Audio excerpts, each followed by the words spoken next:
Hello and welcome to this Amazon Product Manager mock interview. Today we are taking on a strategy question, and I'm very happy to say that my candidate is a former Amazon Product Manager. He's with me now. Let's say hello. Jason, how are you doing? I'm doing great, Tom. How are you?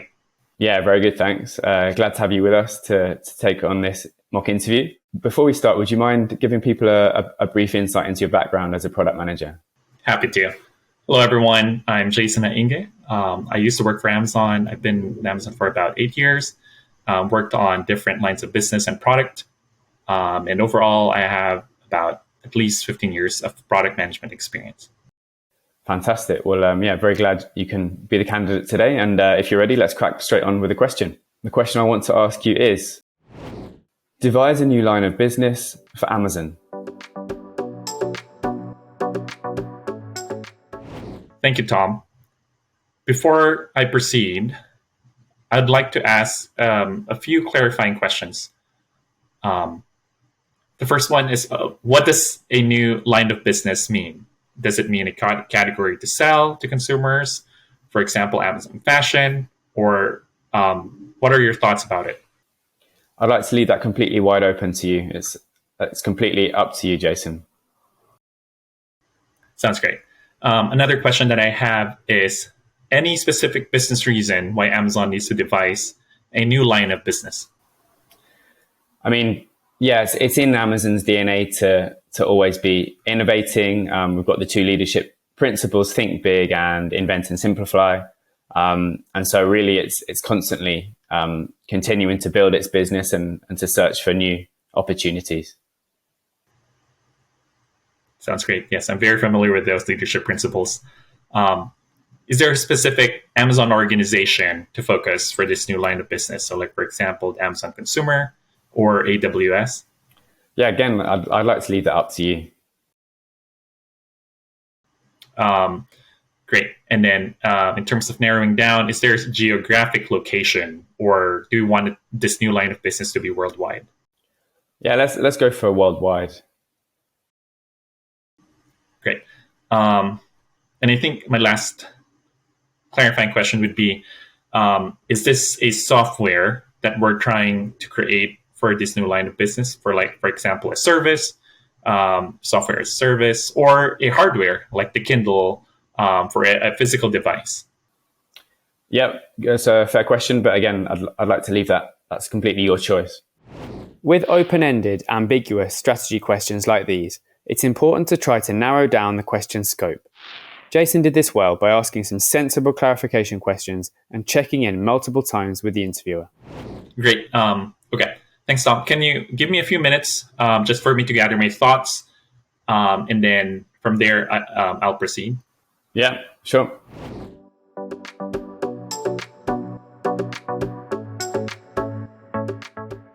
Before I start, I want to identify Amazon's mission. And Amazon strives to be Earth's most customer-centric company, and for them to be Earth's best employer, and for the Earth's safest place to work. This is basically aligns with and provides the direction of any new businesses and long-term strategy or product strategy for Amazon. With that, I'd like to set a business objective that aligns with Amazon's mission. And a great way for us to focus on this interview or for this discussion is to set the business objective. And I believe it would be great to emphasize it on customer retention through Prime. How does that sound? Yeah, that sounds good. Why would you want to focus it there? Yeah, that's a great question. I think Amazon's overall strategy is basically to have customer continue to keep on going to their site. And that said, with Amazon facing a lot of competition, especially on the Amazon consumer business, this is based on Andy Jassy, the CEO of Amazon, based on the 2021 shareholders letter. They're facing a lot of increased competition. With that said, a lot of other consumer might go to other competitor like Walmart or Flipkart or any other competitor. and we would like Amazon would like to retain the customer, so this would be a great way for them to align their strategy. Another one is Prime has always been the one of the strongest strategy for Amazon. They always continue to increase it, and now with more than 200 million subscribers worldwide, it has kept Amazon as the top of mind in terms of the overall online retail business. And lastly, yes, there's you've mentioned why Prime. Prime customers spend more than Amazon, more than non-Prime in Amazon. And I think one of the latest public information was Prime customers spent 1,400 versus non-Prime was 600. So that said, more Prime customers are more loyal, and they are more likely to come back, which helps with the overall strategy of customer retention through Prime. Jason summed up Amazon's mission nicely and also included some good data points. With big strategy questions, it's useful to use a specific strategy framework within your overall answer framework. Porter's 5 Forces and SWOT are 2 frameworks that are often used by product managers when assessing product strategy. Using one of those could have enhanced Jason's answer here.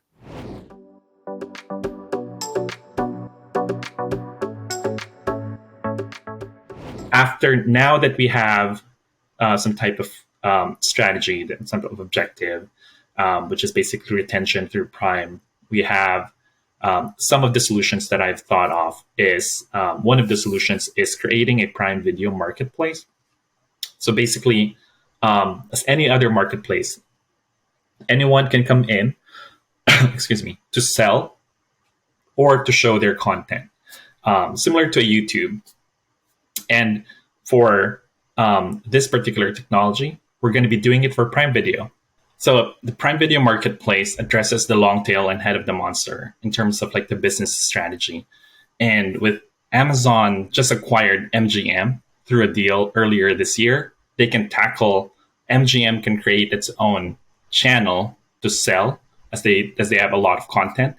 And then from there, the long tail, like the you and me, we can create our own channel.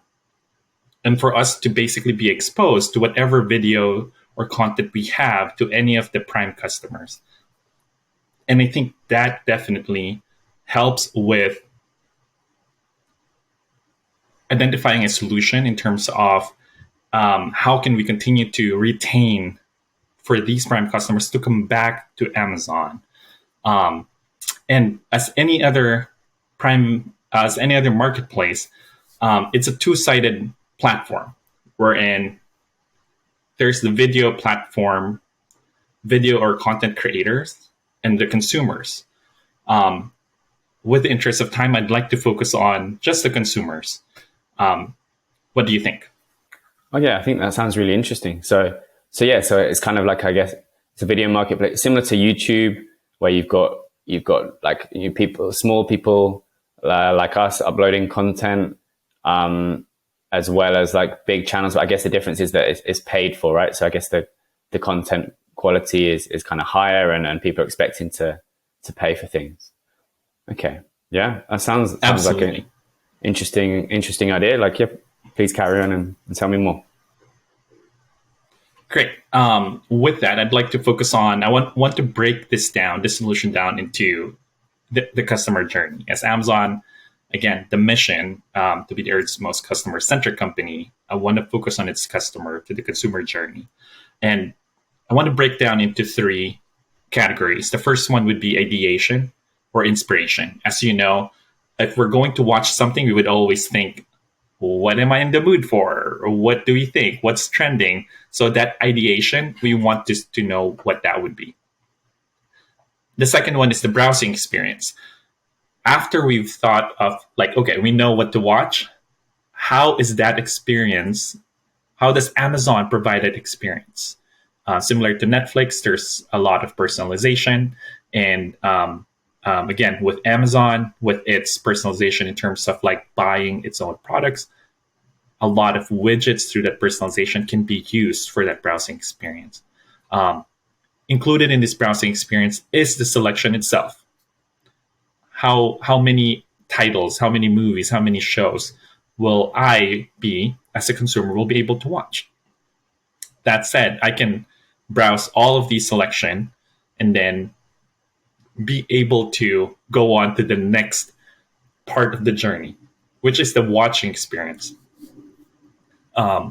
This watching experience has Amazon been very good at. They were able to integrate IMDb. IMDb is a subsidiary of Amazon, and they have included the Amazon X-Ray. So if you're on Prime Video, you can click on the X-Ray feature by IMDb. Not all of selection has it, but at least it would give you the cast, it would give you the music, everything within that watching experience. So Amazon has really done a great job, and no other streaming service has this so far yet. So with that, there's ideation, and then the second one is the browsing, and the last one is the watching experience. Any thoughts, or would you like me to go on to discuss more about it? Yeah, please. Sounds good.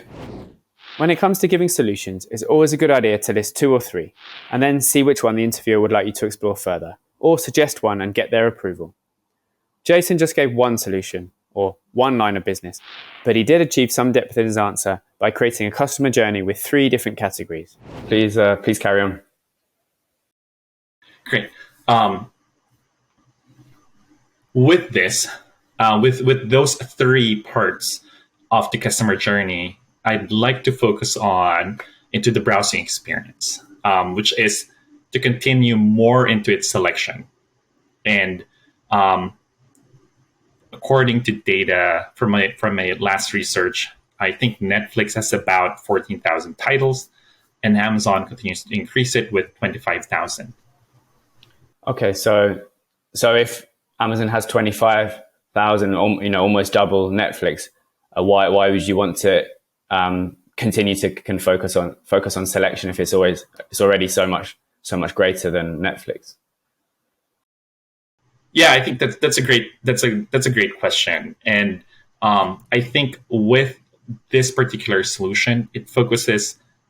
Amazon already has the quantity, but I think having this Prime Video marketplace will instill a quality. So it will be both quantity and quality will be growing side by side together. Again, as part of the Prime Video marketplace, you can grow. You can have like the head of the monster, like the big ones, like the MGMs, or even if Hulu or Netflix are even are open to show their content, they can come in through this marketplace and show this to Prime customers.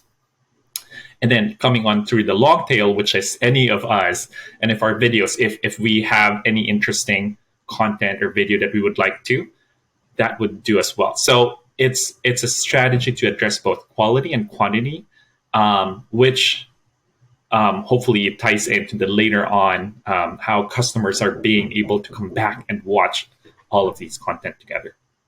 Okay, yeah, that makes sense. As part of this solutions, I'd like to bring in some type of trade-offs. And as any product managers, I'd like to focus on, we have finite resources. That said,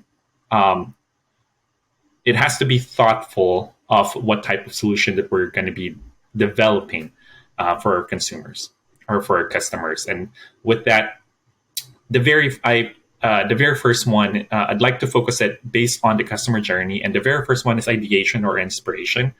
I think based from Amazon's data and on its site, Amazon has a very good personalization. They even offer it through AWS to any other services that they want. That said, I think the ideation or inspiration is solid enough. They don't have a big problem or experience.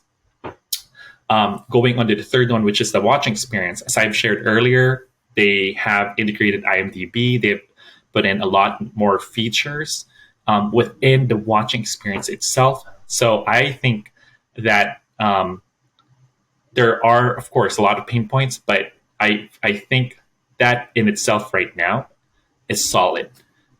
So, which leaves us to the browsing experience, which, as you've mentioned, yes, Amazon may have more titles than Netflix, but are all quality or quantity?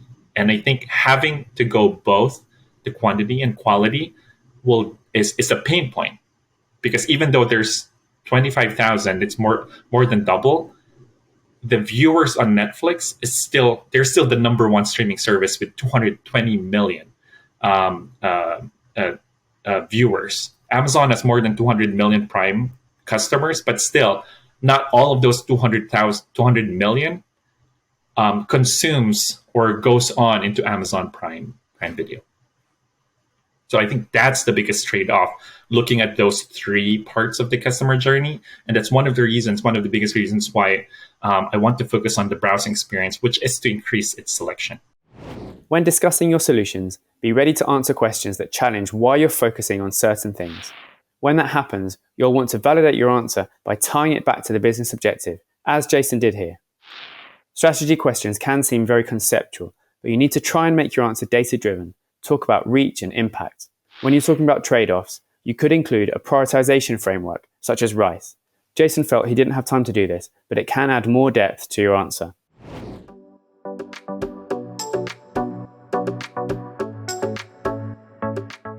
So, as a conclusion, the new line of business would be on the Amazon consumer side, especially on the Prime side, and it tackles on the customer retention. And the new line of business is video marketplace for Prime Video, and this is a tried and proven strategy for Amazon in terms of creating its own platform, its own marketplace. They've done it through Kindle. Any book authors can come in to sell their own book to any of, not just to Prime customers, but to any customers. They've done it on their Amazon consumer business, where in any other, if you have a product, you can come into Amazon and sell whatever you like to any Amazon customers. So this particular strategy have resulted to success. And one of the data points that I can share, which gives me more confidence into this particular new business, is when Amazon did launch the Amazon Marketplace into its Amazon consumer business in 2017, third-party sellers have more units shipped. More than 50% of units shipped within its Amazon consumer business is coming from the marketplace business. So having this particular platform reinstated or applied into Prime Video, it gives us the confidence as product managers that there is some type of success looking forward with the Amazon consumer business. Jason gave a good summary of his answer here. He also included a strong data point about third-party sellers on Amazon Marketplace as a comparison to justify his confidence in his solution. This showed he follows a data-driven thought process and was a strong way to finish. What Jason didn't do is highlight any risks with his proposal or talk about the next steps he'd take to get his idea in motion. It's a good idea to include both in your conclusion. You can also mention other potential solutions that you didn't get time to talk about. Yeah, Jason, I think that's you've given a really great answer. I could totally see Amazon coming up with the video marketplace in the near future. Maybe they will if they've listened to this interview. So congratulations, it was a really good job. How did you find the interview? Hopefully it was enjoyable for you as well? It was a very interesting question, and definitely made me think about it. I enjoyed it. Thank you. Hello, I really hope you found that useful. If you did, you can like and subscribe, and why not come visit us at IGotAnOffer.com. There you can find more videos, useful frameworks and question guides, all completely free. And you can also book expert feedback one-to-one with our coaches from Google, Meta, Amazon, etc. Thank you and good luck with your interview.